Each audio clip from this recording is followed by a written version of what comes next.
Daario Naharis watched Daenerys Targaryen from across the Great Pyramid's throne room, the torchlight reflecting off his golden tooth with every tilt of his head.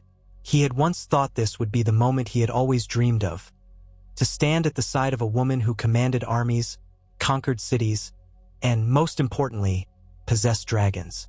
But now, as he observed her dispensing justice from her dais, one hand lightly curled around the arm of her bench, he found his gaze drifting again and again to the distant sky through the tall windows. It was there that Drogon, Regal, and Viserion soared, occasionally visible against the blazing sun before disappearing behind a cloud or diving for unseen prey. Daario's heart thudded in his chest at the thought that one day they could be his. He rubbed a thumb over the hilt of his arak, recalling the battles he had fought since pledging himself to Daenerys.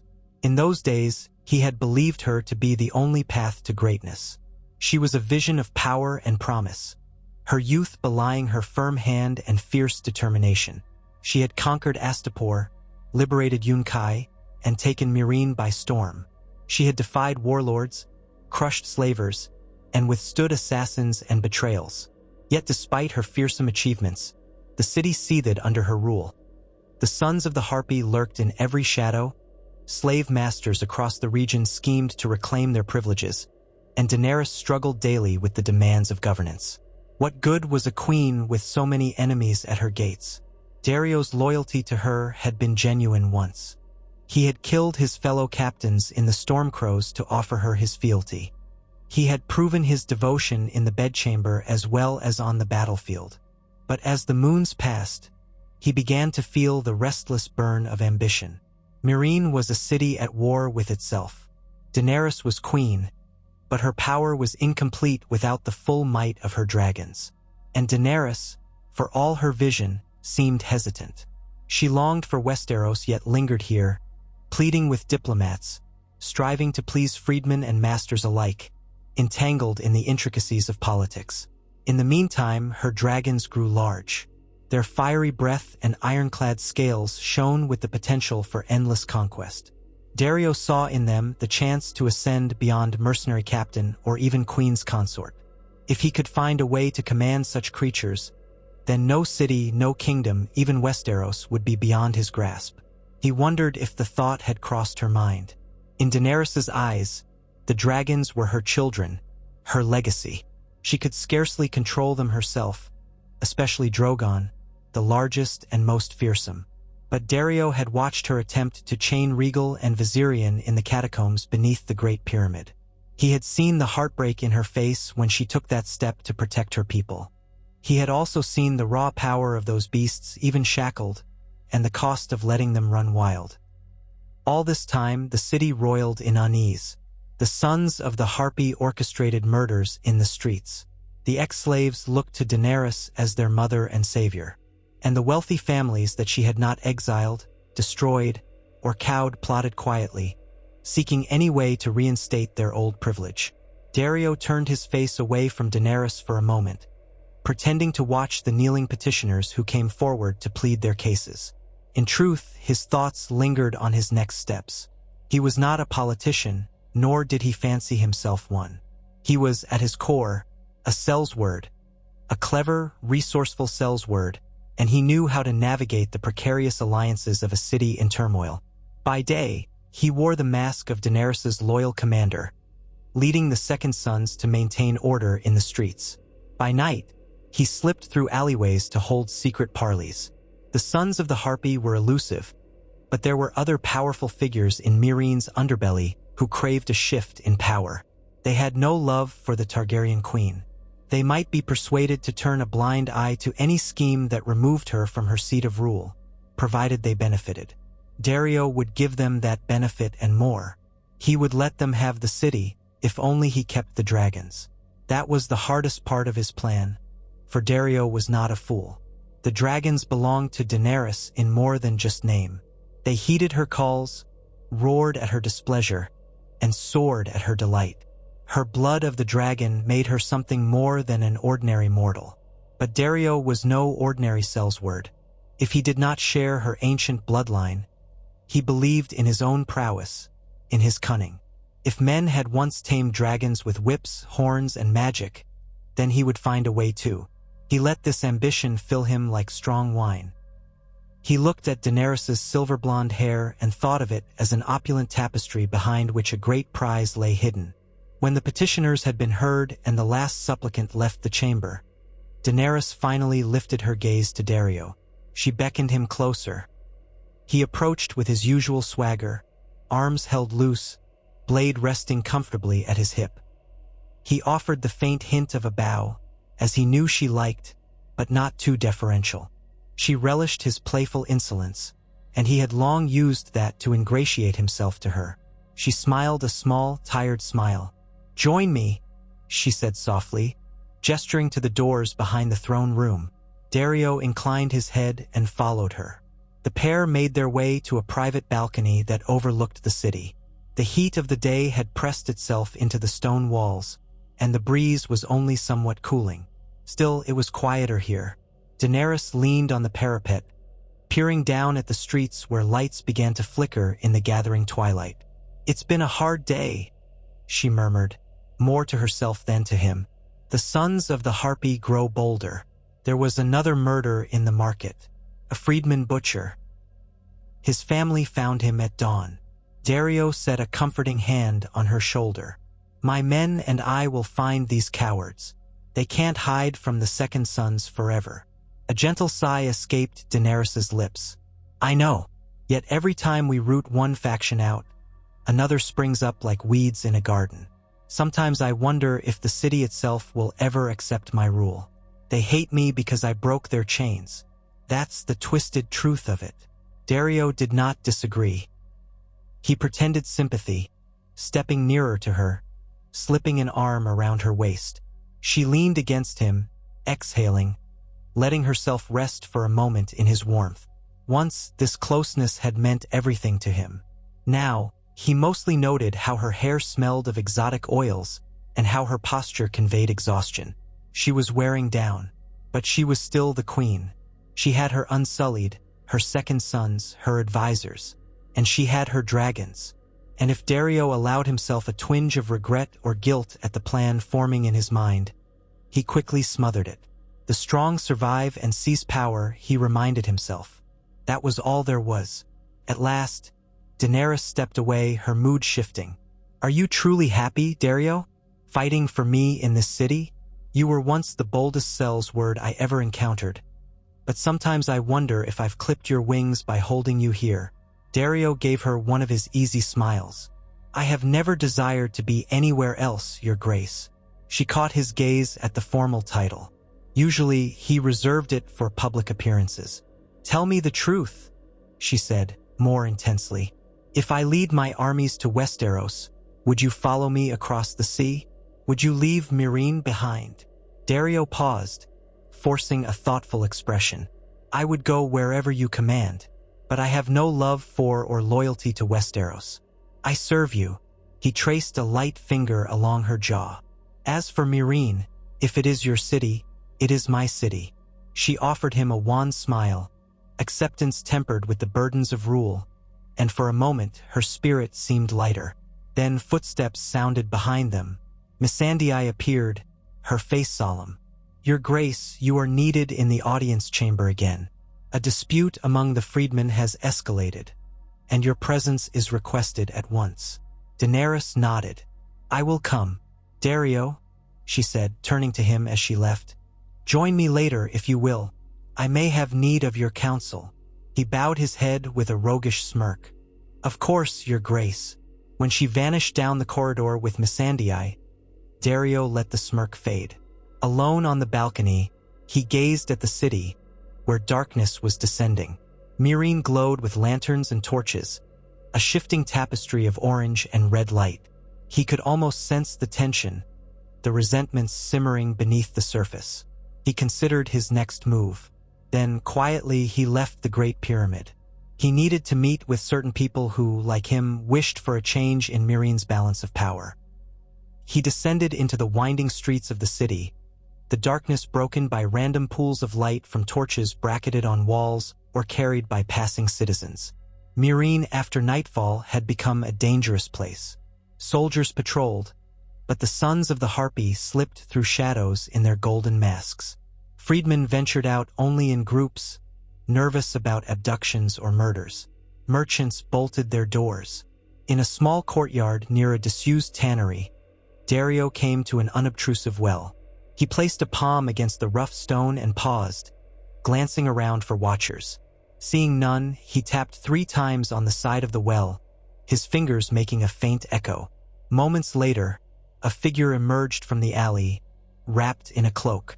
Daario recognized him as Hazrak Zo-Lorak, a minor noble scion once allied with Hisdar Zo-Lorak, Daenerys' would-be consort. Hisdar was gone from the city now, banished or dead depending on which rumors one believed. But Hazrak remained, and he harbored a fierce hatred for the Targaryen queen who had undone Meereen's old aristocracy. Daario had approached him discreetly, offering an alliance. If Daenerys were removed from power, Hazrak could help restore the old ways to some degree, perhaps with certain progressive illusions to appease the freed populace. Daario did not care so long as he claimed the dragons. Hazrak gave Daario a curt nod. "Is it time?" "Not yet," Daario replied in a low murmur. "But soon. We must ensure that the city can be quickly seized once she is disposed of." He let the words linger. Hazrak pulled back his hood, revealing olive skin and dark hair braided with golden trinkets. He wore a scowl. "My friends are impatient. The sons of the Harpy believe Daenerys is weak, but as long as she is backed by Unsullied and mercenaries, we cannot reclaim our rightful seats. They want a sign of commitment." Daario's mind turned to the part of his plan he had been mulling over for weeks. "The sign will be the dragons," he said quietly. "When you see them in my control, that will be your signal." Hazrak huffed in disbelief. "Your control? Are you mad? Those beasts do not obey any but her." Daario smiled coldly. "It is said the Valyrians used horns, whips, binding magic, all manner of cunning to bend dragons to their will. The Targaryens had their secrets too. I do not have their blood, but I have discovered certain methods." He didn't elaborate. He had no intention of giving away the details, for he himself was not certain how he would subdue the creatures. But he had gleaned hints. The old catacombs beneath the pyramids still bore signs of how Daenerys had once imprisoned 2 of them. Chains and constraints could weaken the dragons long enough for Daario to attempt to claim them. Failing that, he had built a hidden stockpile of certain toxins gleaned from Meereen's shadow markets, agents that might sedate or disorient even a beast as mighty as Regal or Viserion. Drogon, the largest, was more formidable. Daario half expected that if he could shackle the lesser 2, Drogon might come searching for them. One way or another, he would find a moment, an advantage. Hazrak studied Daario carefully. "You think you can do what even Valyrians needed magic to accomplish? You are either the bravest man in Essos or the greatest fool." Daario shrugged. "Perhaps both. But can your side succeed without me? Who else is close enough to her to strike?" Hazrak did not respond at once. A faint grin pulled at his lips. "You have a chance that no one else does," he conceded. "Daenerys trusts you. There were rumors of her taking you to her bed. She would never suspect you." Daario nodded. "Then we are agreed. Keep your men prepared. When the moment comes, it will come swiftly." They spoke a bit longer, discussing signals and safe houses, ensuring no detail was overlooked. Hazrak wanted blood in the streets, a purge of Daenerys' supporters, the resubjugation of the freedmen if possible. But Daario, though he did not care for the freedmen either way, understood that an overt massacre would lead to chaos. He encouraged Hazrak to be more strategic. Hazrak acquiesced, if only because he needed Daario. And so they parted ways, the hush of night enveloping them. Daario returned to the Great Pyramid under the guise of having patrolled the streets. Once inside, he made his way to Daenerys' private chambers. She was not there, but he knew she would return soon. Her dealings with disputes in the audience chamber might go on for a few hours, but that was not unusual. He set a small candle alight and settled on a cushioned bench, letting his eyes wander over the fine tapestries, the polished marble floors, the soft pillows embroidered with dragons. She had truly made this place her own. He recalled that she had used such opulence reluctantly at first, insisting that wealth be used to feed and house the freed slaves. Over time, however, she had come to accept the trappings of monarchy as another tool to project power. Now, Meereen's wealth, or what remained of it, was on display in subtle ways. Gilded pillars, carved furniture, a few pieces of Myrish artwork. If she were to depart for Westeros, she might leave all this behind. It made Daario wonder how much she truly cared for Meereen. It made him wonder if, deep down, she might even suspect that the city was not worth ruling. When Daenerys finally returned, the flicker of the candlelight played across her features, and he could see the fatigue etched in the lines around her eyes.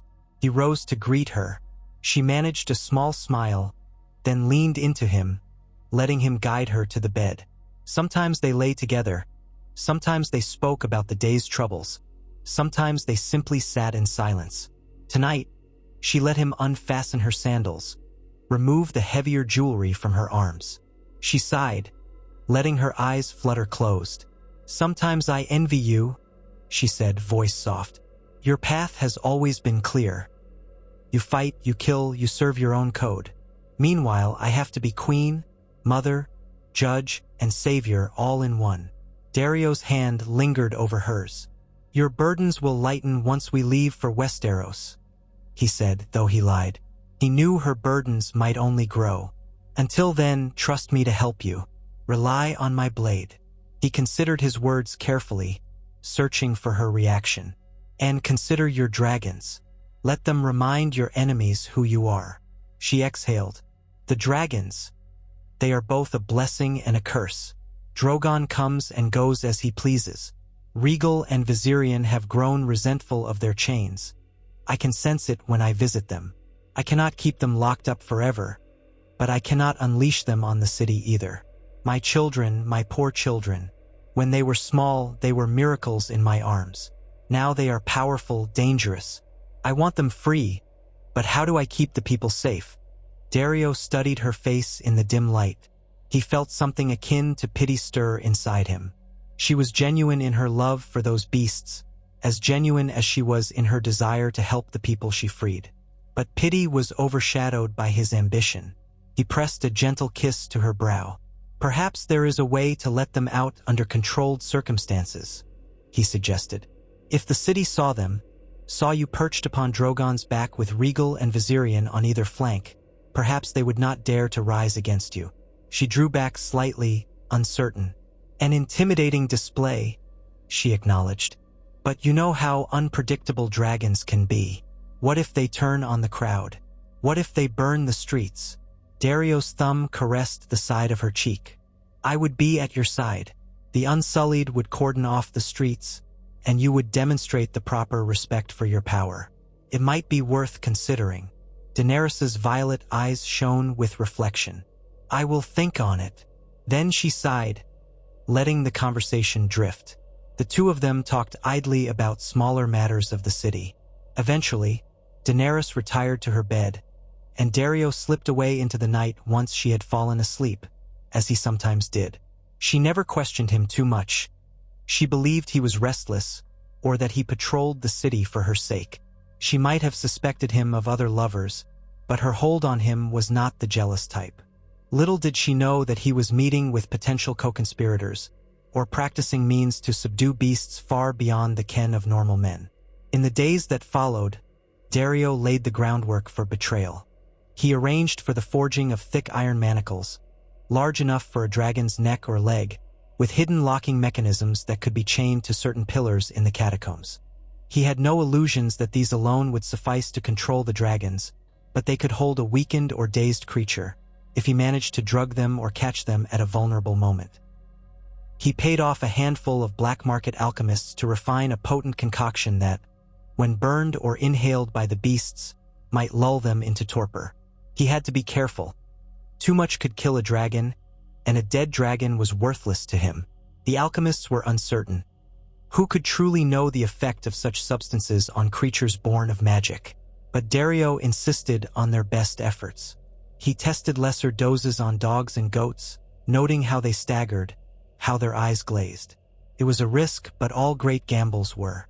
Meanwhile, Daenerys wrestled with yet more violence in the city. The sons of the Harpy struck again, murdering 3 freedmen who served in the kitchens at the Great Pyramid. Their bodies were found in an alley, gold masks placed at their feet. Daenerys was furious, ordering the Unsullied to sweep every neighborhood. Tensions flared as they raided suspected safe houses.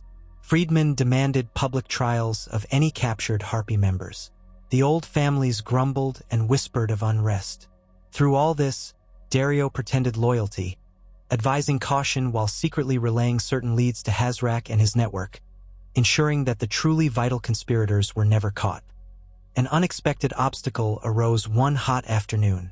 Tyrion Lannister, serving as one of Daenerys' advisors, grew suspicious of Daario's comings and goings. The imp was no fool, and Daario knew he would have to outmaneuver Tyrion's sharp mind if he was to succeed.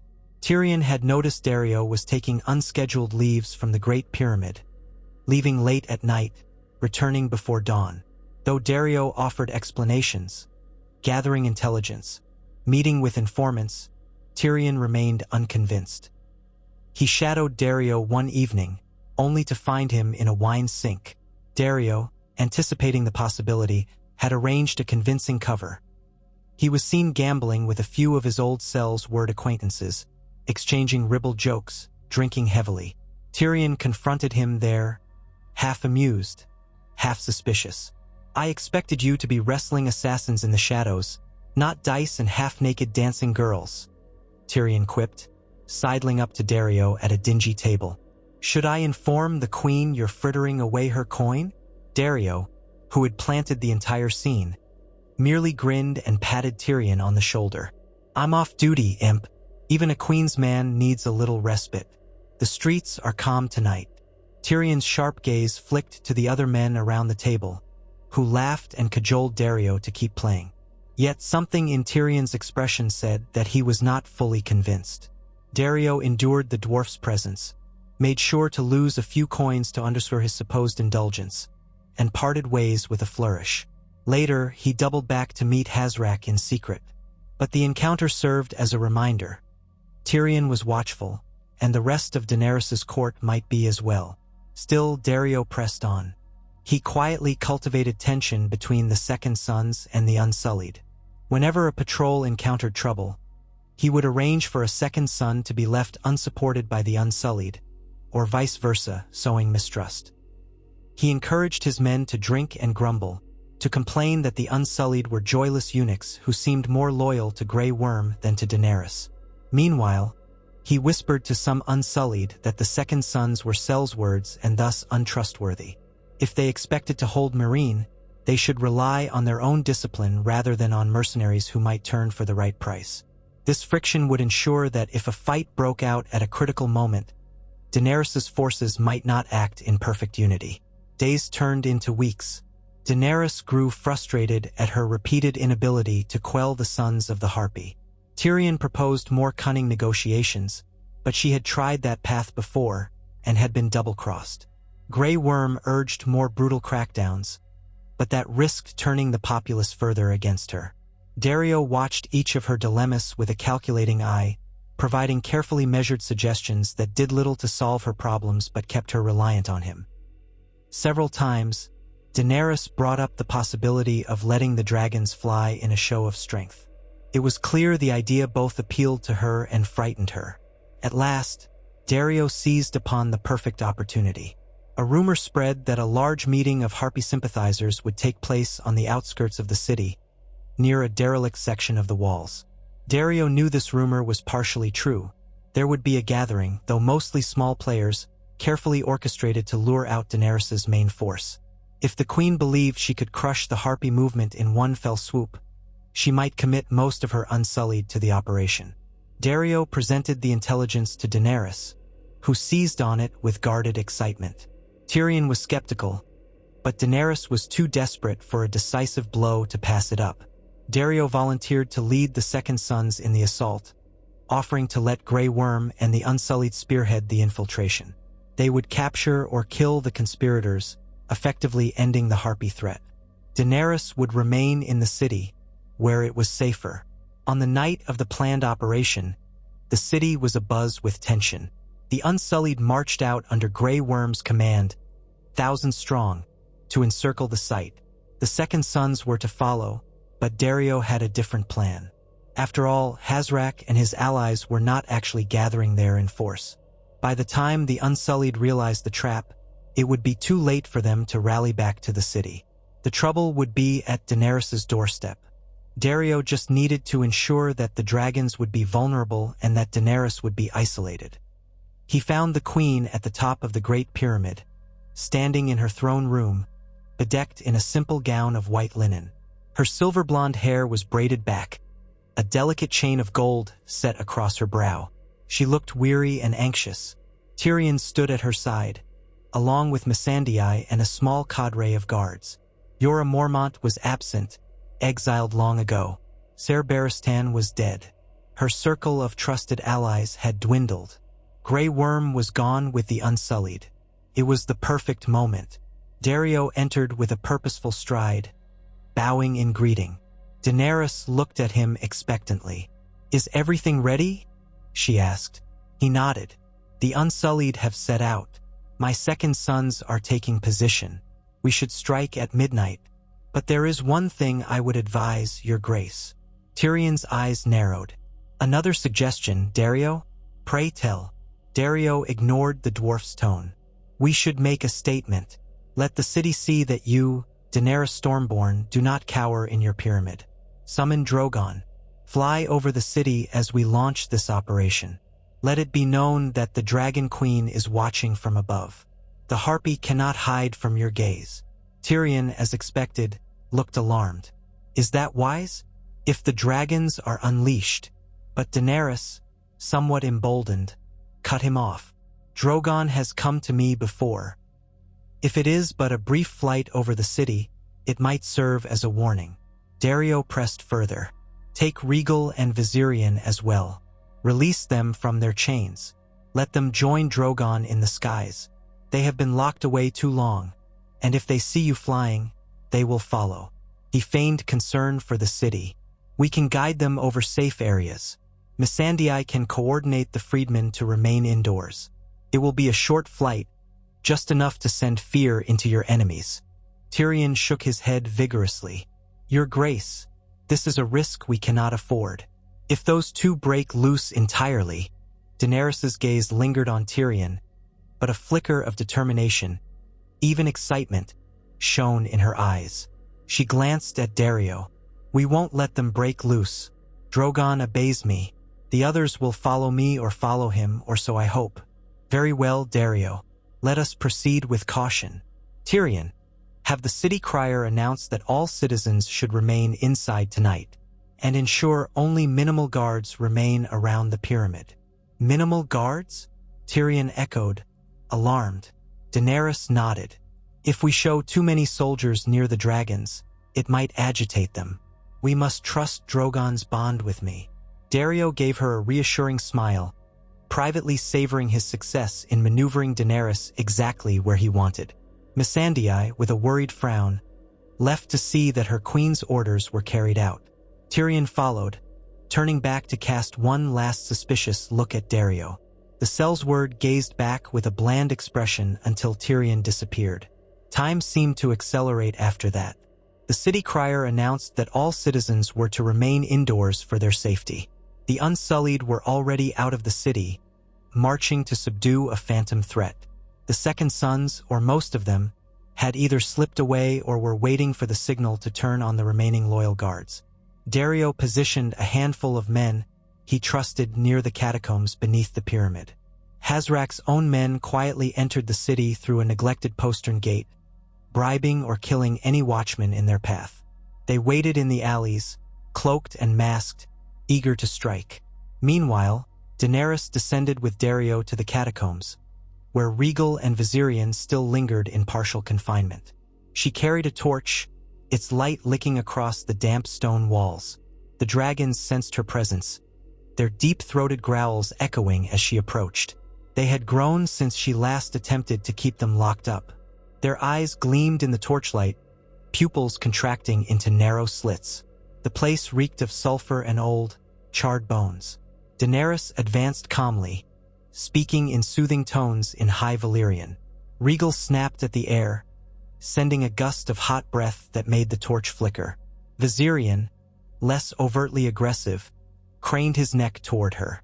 Daario watched from a short distance, feigning admiration of her bravery. In truth, his heart was pounding. He had placed small clay pots of the sedative mixture at strategic points, each rigged with a slow fuse that he had lit moments ago. The mixture, once heated, would release an odorless vapor that was hopefully enough to dull the dragon's reactions without immediately betraying Daario's plan. If Daenerys noticed, he could claim it was some measure to keep them calm. But she was focused on her children, and the shadows were thick. Daenerys reached out a tentative hand, stroking Rhaegal's scaled flank. The green-tinged dragon rumbled, uncertain but not immediately hostile. Viserion clicked his jaws, flame dancing at the edges of his teeth. Daenerys murmured gentle words to each, telling them that she was there to free them. The chains were undone by unsullied guards who, unaware of the larger betrayal, performed their duty with tense caution. Once the manacles clattered to the ground, the dragons shook themselves, stretching their wings. A roar reverberated through the catacombs. Smoke curled from their nostrils. Daario hovered at Daenerys' side, hand on his arak. "Your Grace," he said quietly. "It's time for the flight. Drogon awaits." Daenerys nodded, her face taut with a mix of excitement and trepidation. She led the dragons to a large aperture in the ceiling of the catacombs, a wide shaft that opened to the night sky. Workers had removed the bars that once covered it, leaving it open for Rhaegal and Viserion to emerge. Flying would require them to leap up, climbing the narrow shaft. Daenerys intended to call Drogon, who often roost on the apex of the pyramid or circled above at night. All the while, Daario kept an eye on the slow-fuming pots behind them, hoping the drug was taking effect. The dragons would not drop unconscious. They were too large for such a small dose, but perhaps they would be sluggish, more suggestible, more easily subdued if the moment arose. Daenerys picked up a small whistle carved from dragonbone, a gift from Kaith, or so Tyrion had once mentioned. She blew it once, the sound high and piercing. The effect was immediate. From above, they heard a thunderous roar, and then a rush of wind as Drogon descended, massive wings beating the air. Smoke poured from his nostrils as he lowered his head through the wide opening, black scales shining in the moonlight. He recognized Daenerys at once, but he also noticed the presence of Rhaegal and Viserion, newly freed. Drogon roared again, a commanding challenge. The other two hissed back, and for a tense moment, Daario feared a dragon fight might erupt in the confines of the catacombs. But Daenerys raised her voice, commanding them to be still in High Valyrian, calling them blood of my blood and my children. Whether through her bond with Drogon or some intangible link, the three dragons did not attack one another. Instead, they bristled, tails lashing, eyes blazing. She beckoned Drogon closer. The huge black dragon lowered himself enough for Daenerys to climb onto his back, clutching at his scaled spines. His hide was hot to the touch, his muscles flexing beneath her. Daenerys took a moment to steady herself, then let out a breath that was almost a laugh. "Come, my children," she called to Rhaegal and Viserion. "Fly with me." With a single powerful beat of his wings, Drogon ascended through the shaft. Dust and loose stones rained down from the walls as his bulk forced its way through. Rhaegal followed, his wings buffeting the air, and Viserion leaped after them. Daario shielded his eyes from the swirling debris, then raced back up the winding staircase to the top of the pyramid. He emerged into the open just as the three dragons burst into the sky, their silhouettes etched against the moonlit clouds. Daenerys' silver hair gleamed atop Drogon's neck. It was a sight worthy of a conqueror queen, the triumphant return of dragons to the night sky, a promise of fire and blood to any who defied her. He glanced around. Few guards were on the pyramid's summit. Most had been stationed below or sent with the Unsullied. Tyrion and Missandei stood near the parapet, gazing up in awe and anxiety at the spectacle. Below, the city sprawled in silent witness, locked in their homes as commanded. The moment had arrived. Daario slipped a small horn from his belt, a nondescript hunting horn. He raised it to his lips and blew 3 short blasts. The sound was swallowed by the wind, but somewhere in the streets below, Hazrak's men, along with the second sons loyal to Daario, would hear it. They would converge on the pyramid, striking down any loyalists, ensuring no one interfered when Daario made his move. Above, Daenerys circled on Drogon's back, Regal and Viserion flanking her. They soared wide, their roars echoing across the city. Flame licked from their jaws, but Daenerys was careful to keep them from loosing their fire upon any buildings. This was a demonstration, not a massacre. Yet, Tyrion, watching the flight, muttered something to Missandei that Daario did not catch. Missandei, wide-eyed, shook her head in wonder. Then, down on the plaza by the pyramid's entrance, shouts broke out. The clashing of steel and the screams of men echoed up. Tyrion spun, panic on his face. What is happening? Before anyone could answer, a contingent of the second sons marched into the throne room below. Daario knew what they were doing, forcibly disarming any loyal guards, locking them up, or outright killing them if they resisted. Chaos would reign below while Hazrak's men took control of the gates and key intersections. Tyrion, suspecting the worst, started to run for the stairs. Daario stepped forward, drawing his arak.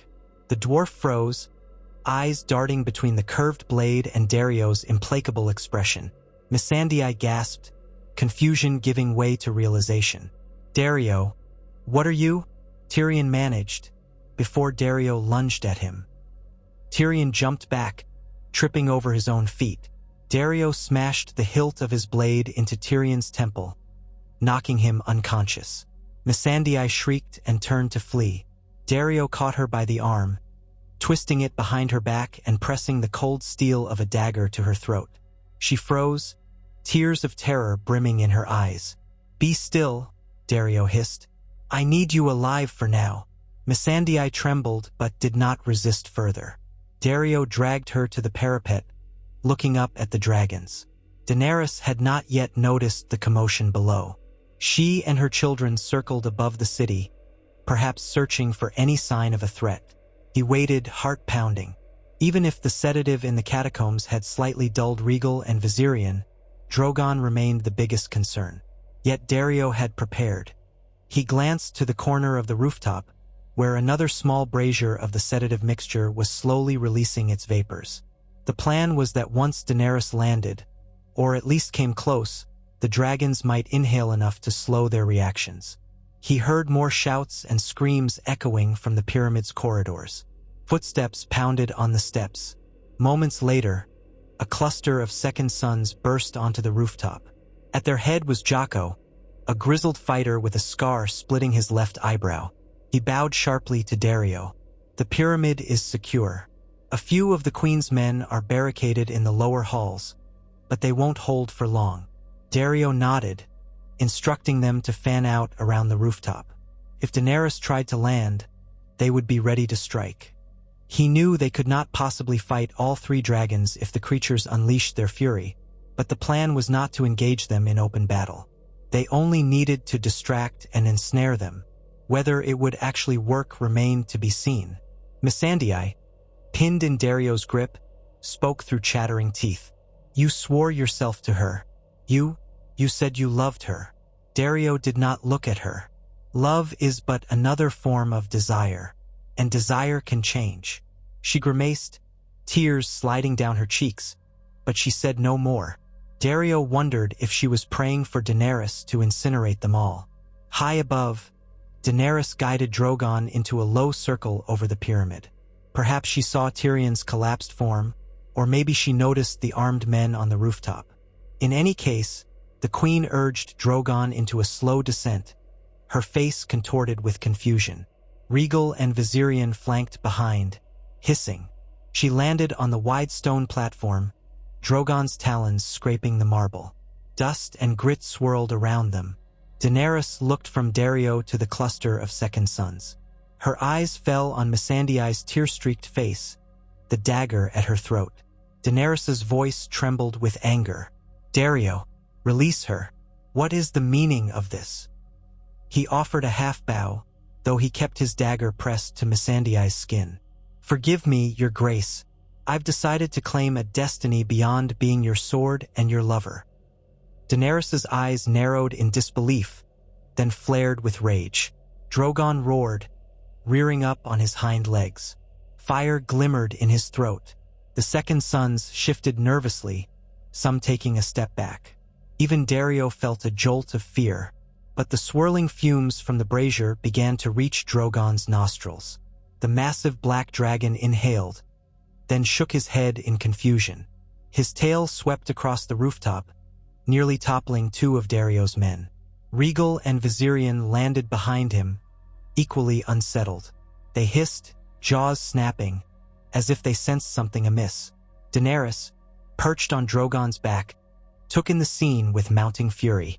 Are you a fool? The dragons will burn you where you stand. Daario steeled himself. Perhaps, or perhaps not.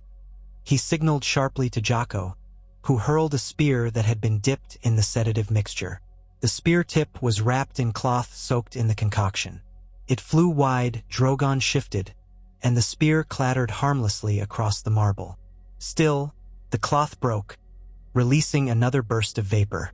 The dragons snorted, uncertain. Viserion's wings drooped slightly, a faint wheeze escaping his throat. Rhaegal roared in defiance, but his limbs trembled. Drogon shook his massive head, uncertain rage fueling him. He spat a short burst of flame at the men. One of the second sons screamed as he was set alight, collapsing off the rooftop. Another man dove aside, his sleeve ablaze. But the flame was not sustained. Drogon's jaws snapped shut as if he was in pain or confusion. His breathing became ragged, as though the effort of generating fire was too much. Daenerys' face paled. She stroked Drogon's neck, urging him to fly. "Drogon, to the skies!" she cried, desperation breaking through her wrath. The black dragon tried to lift off, his wings beating once, twice, but he staggered, his claws scraping. His tail thumped the stone with a thunderous crack. Rhaegal and Viserion fared little better, flapping drunkenly and dragging their bodies across the rooftop. Daario saw his chance. "Bring them down," he yelled. Another wave of second sons threw weighted nets, the same ones used for capturing large animals in the fighting pits. The nets tangled around Rhaegal and Viserion, pinning their wings against their flanks for a few precious moments. Daenerys shouted in horror, sliding off Drogon as he swayed. She landed on her feet, but barely, and scrambled toward Rhaegal, trying to rip the nets away. Viserion snapped at a net, teeth shredding the rope. At the same time, more of Hazrak's men rushed onto the rooftop, carrying heavy chains with iron hooks. They rushed Rhaegal, hooking the chains around his neck and wings while he struggled to spew fire. Only a trickle of flame escaped, scorching one man's arm. The rest pulled and strained, toppling the dragon onto its side. Rhaegal's roar shook the air, but it lacked its usual might. Viserion, entangled in rope, whipped his head back and forth. Another net fell on him, more chains clamped around his legs. He managed a short burst of flame that set two men ablaze, but Daario's cohorts pressed on, determined. Their sacrifice was the cost of victory. Drogon, the largest, gave a deafening roar and finally managed to spew a full jet of flame that engulfed three men in a horrifying blaze, their screams echoing in the night. But the sedative was taking its toll. Drogon's hindquarters collapsed, and his wings drooped as though weighed down by lead. Daenerys turned to him, tears streaming, urging him to fight. The black dragon flailed, sending men flying with a swipe of his massive forearm. He tried to launch skyward again, but he only managed to half-rise before crashing down onto the rooftop, dislodging slabs of stone. His tail whipped dangerously, forcing Daario and several others to duck or be hurled over the edge. Men rushed forward, hooking long chains around Drogon's limbs. He snapped at them, crushing the torso of a man in his jaws and tossing him aside. Daenerys herself tried to push them away, but another net came down, draping over Drogon's head and wing. Hazrak's men hammered iron stakes into cracks in the stone, securing them with hooks. The rooftop looked like a battlefield, bodies strewn around, half-burned corpses smoldering. Yet, unbelievably, under the onslaught of sedation, nets, and chains, the 3 dragons were pinned. They lashed, roared, spat weak flames, but they could not free themselves. Daenerys screamed at Daario, calling him a traitor, cursing his name. He approached her with measured steps, the moonlight glinting off his golden tooth. Blood splashed the marble beneath his boots. Daenerys scrambled to Drogon's flank, trying to tear the nets away with her bare hands. She glared up at Daario, eyes wet with fury and betrayal. "Why?" she gasped, voice raw. "I gave you everything. I trusted you. Why?" Daario's face was a mask, though inside his stomach churned at the sight of her tears. "You gave me a taste of power, but not enough," he said quietly. "I was content to play the consort to a queen. But you lost your nerve, Daenerys. Meereen is in chaos. You linger while your enemies multiply. And these dragons," he gestured at the struggling beasts, "are wasted on you." She reached for a blade at her belt, but one of Daario's men kicked it out of her grasp. She lunged for him in rage. Daario caught her by the wrist, twisting her arm behind her back, forcing her to her knees on the blood-slick stone. Missandei cried out helplessly from where another sellsword held her. Daenerys's breath came in ragged sobs, her silver hair disheveled around her face. Drogon, pinned down by chains and nets, could only snarl and strain, each attempt weaker than the last. "You cannot hope to command them," Daenerys choked. "They will never obey you." Daario released her arm but gripped a fistful of her hair, yanking her head back so she had to look at him. He crouched, his face inches from hers. "Obedience is one in many ways," he said in a low voice. "Fear is one. Pain is another. Magic, perhaps. I will find a way." He studied the trembling fury in her eyes. "And if I fail, then maybe I will kill them. Better to let them die than remain your lapdogs," never realizing their full might. He was lying about that last threat. He did not truly want them dead. But if intimidation was needed to break Daenerys, so be it. She spat at him. "You are no dragon. You are but a petty sellsword with delusions. Even if you kill me, you will never rise above your station." He wiped her spittle from his cheek, expression hardening. The truth stung. He was a sellsword, but ambition burned in him fiercely. With the dragons, anything was possible. "I'd rather be a sellsword with a chance at greatness than a consort to a dying dream," he murmured. He nodded to Hazrak, who stood behind Daenerys, leering. Hazrak had come to the rooftop after the fighting below subsided. Seeing the dragons pinned, he grinned from ear to ear. At last, the Targaryen queen was at their mercy. Daario jerked his chin at Hazrak's men. "Take her to the throne room," he ordered. "Bind her. Make sure she can't call for the dragons." Hazrak inclined his head. "As you wish." 2 men grabbed Daenerys by her arms, hauling her to her feet. She fought, but they subdued her. Missandei was also dragged along, tears still streaming. Tyrion, who lay unconscious, was picked up by another pair of ruffians. Before they left, Daenerys cast one last anguished look at her dragons. Drogon roared in impotent fury, Regal and Viserion scrabbling against the chains. The sound echoed over the silent city. It was a lament for a dream undone. Daario remained on the rooftop a moment longer, surveying the wreckage. Smoke curled from the bodies of men scorched by dragonfire. Others nursed burns or broken limbs from the dragon's frantic thrashing. Yet the chains and sedation had worked well enough. The 3 dragons lay bound, pinned. Their eyes glowed with hatred, focusing on Daario as if memorizing the shape of their new enemy. The wind carried the tang of blood and fear. He stepped forward to Drogon, the largest of them, black as midnight with wings like the shadows of doom. He forced himself not to quail under that golden stare. This was the true test. He raised a cautious hand, placing it on a patch of scales near Drogon's neck. The dragon hissed, flinching. Smoke curled from his nostrils. Daario half expected Drogon to tear free and devour him in one savage movement. But the sedation was too strong, the chains too tight. A savage exultation rose in Daario's chest. He had done the impossible. He had subdued a dragon. Not through legacy or prophecy, but through cunning and betrayal. All the legends said dragons only bowed to Targaryens, to the blood of old Valyria. Daario believed in forging new legends. He withdrew his hand and turned to his men. "Keep them here," he commanded. "Double the guard. If any show signs of breaking free, throw more sedative on the fires. I'll deal with the queen." The men saluted, setting about their tasks. Some hammered additional stakes into the rooftop. Others readied pikes, in case the dragons tried to bite through the ropes.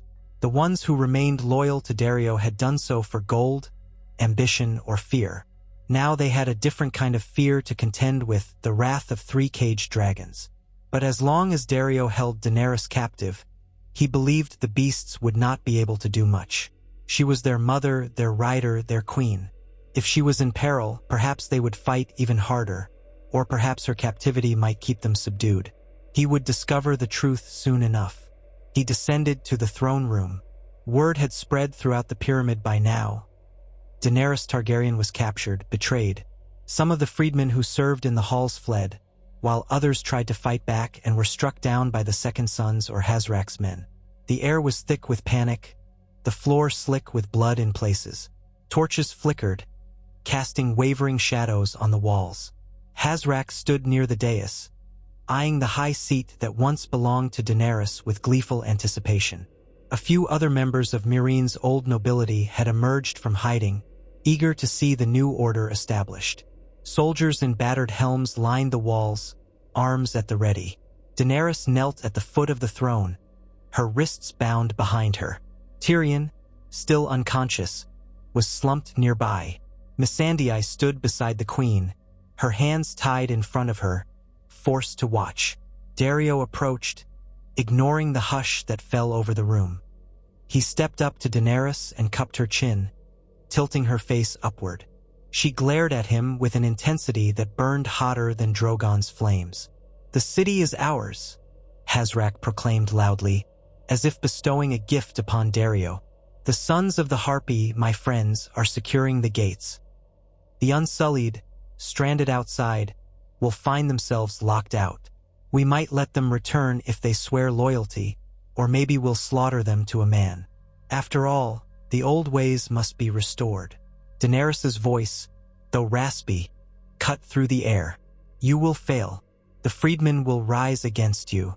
My Unsullied are disciplined, and they will not abandon me. Even if you kill me, you will not hold Meereen." Hazrak sneered. "The freedmen are disorganized rabble, while your Unsullied are outmaneuvered. They can starve in the desert for all I care. Soon, all of Slaver's Bay will kneel once more to the old ways." Daario glared at Hazrak, making his distaste for that statement clear. "We agreed not to revert to slavery," he said firmly. "Not if you want my continued partnership. This city will not be what it was, but it will be ours." Hazrak offered a mocking bow. "Of course, Captain." The words dripped with insincerity. But for now, Hazrak was content to let Daario have his illusions. Daario knew well that the old families would do everything in their power to restore the system they had lost. But that fight was for another day. Tonight, he had a more immediate concern: the dragons and how to secure their obedience. He looked at Daenerys, who fixed him with an unyielding stare. "Take her to a secure room," Daario ordered. "I will speak with her in private." The men hesitated. Dario's eyes flashed. "Now!" Reluctantly, Hazrak gestured, and two soldiers hoisted Daenerys to her feet. She did not resist, though her shoulders shook with controlled fury. Missandei tried to follow, but one of the men held her back. She cried out, "Please, let me stay with her." Daario considered it briefly, then shook his head. "Keep Missandei here. Keep the dwarf here as well. We'll see if they're of any use." The men nodded, and so Daenerys was taken alone into a side chamber. Daario followed. The door slammed shut behind them, leaving them in a room lit by a single torch. It was small, presumably a guard office or storage chamber for the pyramid's attendants. A single table and a few chairs were all the furniture. The air smelled musty, and dust clung to the corners of the room. The guard shoved Daenerys inside, then stepped out, leaving Daario alone with her. He could hear muffled footsteps outside as the guard took position. Daenerys's hands were still bound behind her back. She stood rigidly, refusing to show weakness despite the cords biting into her wrists. Her breathing was ragged, her face stained with tears. Yet there was a lethal anger in her eyes that reminded Daario of why she had once conquered a city with only a handful of followers at her side. "If you think I will kneel to you," she said in a cold, measured voice, "you are gravely mistaken."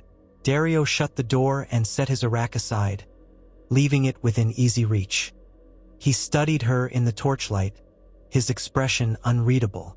"I don't want you to kneel," he said, stepping closer. "I want you to understand." With deft movements, he produced a small dagger and cut the rope binding her wrists. The friction burned against her skin, and she winced, but once the ropes fell away, she did not attack him. She merely glared, rubbing feeling back into her hands. He turned away, leaning against the table. "Once, I believed in you completely. I believed you would sail across the sea and take Westeros. I believed you would become the greatest monarch the world has seen. But you lost your fire. You let the sons of the Harpy bleed you, day after day, your rule chipped away by every petty act of defiance. You grew timid. I grew wise," she countered. "Conquest is easy. Keeping the peace is hard. I refused to be the Queen of Ashes. Perhaps that is why I stayed." Daario snorted. "And look where it led you.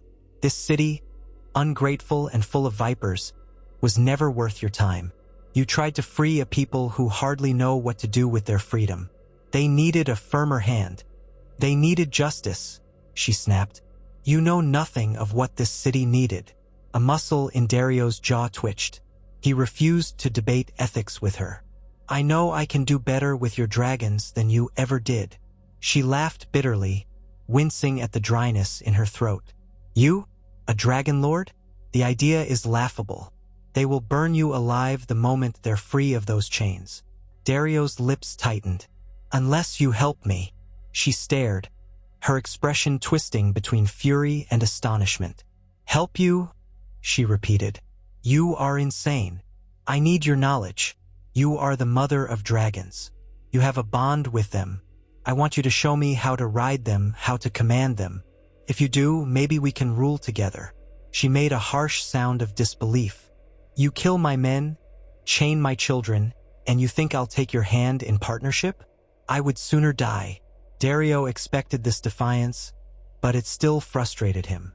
"Then you'll watch your dragons languish in chains until they wither. Or worse, Hazrak and his men will push to have them slaughtered, as they see them as an existential threat. Are you willing to let that happen?" Her face twisted in anguish. She lowered her gaze, fists clenching at her sides. "They won't kill them, not while you hold me as leverage. You need me alive, need me to train them, or so you believe." She lifted her head, meeting his eyes again. "And maybe you're right, but you will never break me, Daario." He exhaled slowly, stepping forward. She held her ground. He lifted a hand and brushed a lock of her silver hair away from her face. She recoiled at his touch, but he let his hand linger for a moment, gently cupping her cheek. "I don't want to break you," he said, almost tenderly. "We had passion once. We could have it again. But if you won't bend, I will do whatever it takes. Because the world is for those who seize it." She spat at him, her saliva striking his cheek. "I will never help you." Daario took a step back, wiping his face.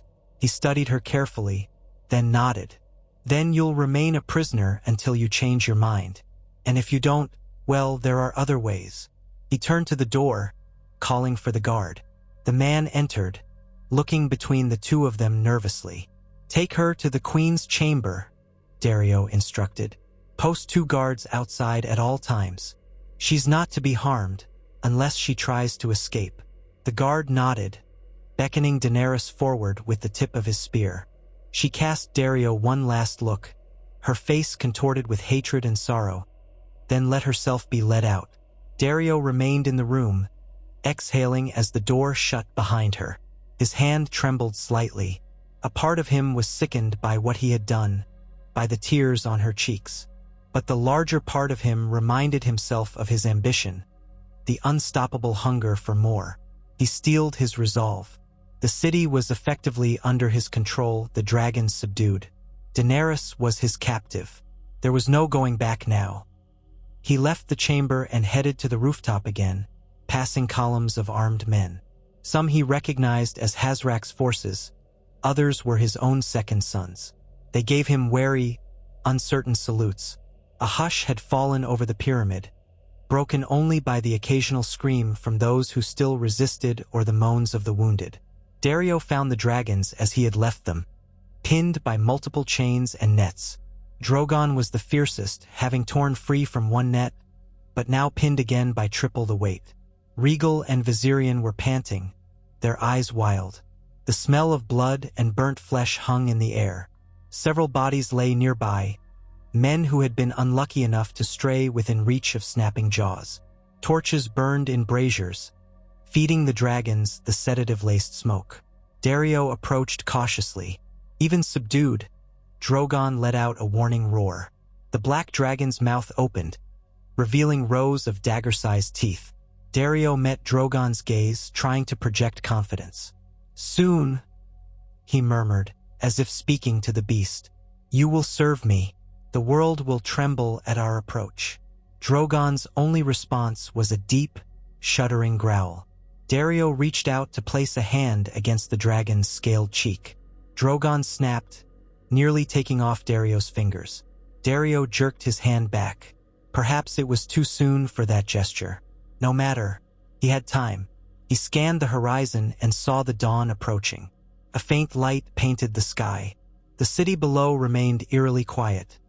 The freedmen might not even realize yet that their queen was deposed. Or perhaps they did, and were trembling behind locked doors. The Unsullied, stuck outside the walls, would be forced to devise some plan to retake the city. But without their queen and without the gates, they were effectively powerless for the moment. Daario took a seat on the edge of a broken pillar, gazing over Meereen as the night surrendered to morning. He let the crisp air fill his lungs, ignoring the stench of blood and smoke. He thought of the 7 kingdoms across the narrow sea, of the great fields and towering castles, the wealth and might that had once seemed unreachable. But if he could truly master the dragons, if he could force Daenerys to teach him, whether by threats, torture, or some cunning bond, nothing would stand in his way. A cell's word with 3 dragons could become a king, a conqueror. Why conquer Westeros for Daenerys when he could conquer it for himself? He felt a tremor of excitement that banished the guilt he'd felt moments before. Let her hate him if she must. Hate was a poor weapon against cunning. The faint rays of sunlight touched the dragon's scales, highlighting the dark ridges and the faint gold in Viserion's hide, the greenish shimmer of Regal. The sight was majestic even in their captivity.